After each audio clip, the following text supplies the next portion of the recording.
natin yung Hey guys, magpapack up na po kami. Excuse me. Excuse me guys. Isang medium na ano. Medium lang.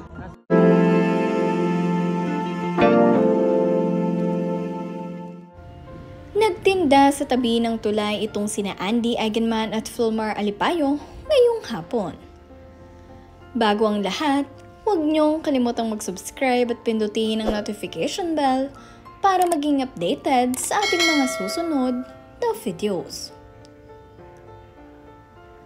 Masayang ibinahagi ngayong araw ni Filmar Alipayo na ang kanyang asawa ni si Andy Eigenman at siya ay nandirito sa tabi ng tulay. Nagbebenta nga sila ngayon dito ng kanilang mga Happy Islanders merch. Sobrang dami nga ring nagpunta rito, kaya naman tuwang-tuwa ang mag-asawang Andy at Filmar. Napakarami nga din ang sumusuporta sa kanila, kaya naman overwhelmed talaga itong sina Andy at Filmar sa pagmamahal sa kanila ng mga bumibisita dito. Sold out nga rin ang kanilang mga paninda at nagkakaubusan na ng size. Dahil pagdating pa lamang nila dito sa Katangnan Bridge, ay dagsa na nga ang mga nag-aabang sa kanila. Kaya naman aligagang-aligaga itong sina Andy at Filmar, kaya't mabuti na lamang ay mayroong katuwang ang dalawang ito. Sinama nga din nila ang kanilang iba pang tauhan sa shop at dito na nga sila nagtinda pagdating ng hapon. Kaya naman ang iba rin ay nakapagpa-picture kina Andy at Filmar.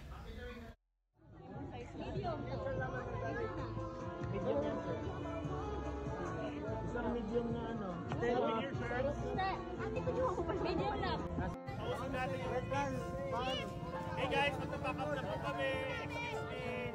Excuse me guys.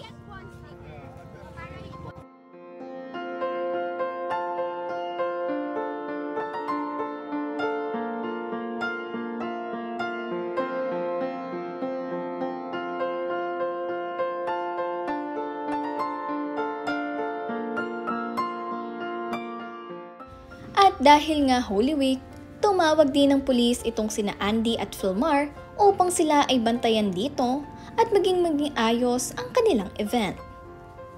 Successful nga ang pagtitinda nila ng kanilang Happy Islanders merch, kaya naman napakasaya nitong sina Andy at Filmar.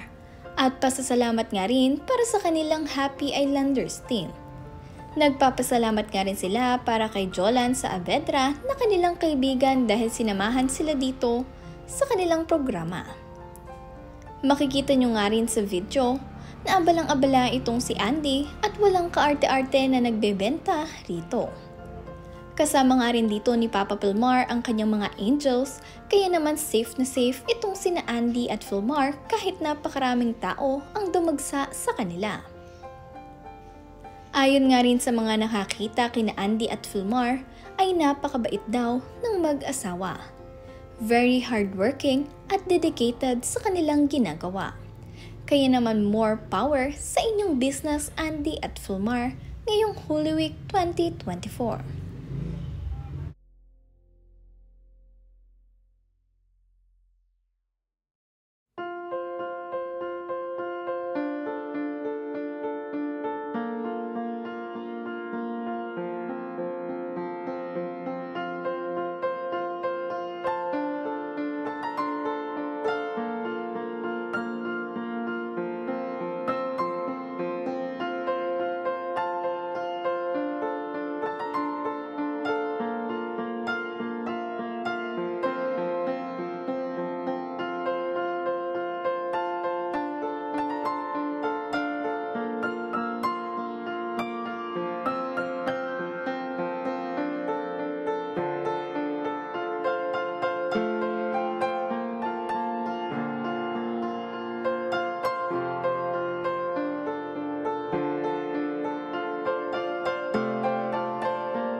Dito nga sila nagbenta sa Katangnan Bridge kung saan dinaragsa ng mga turista.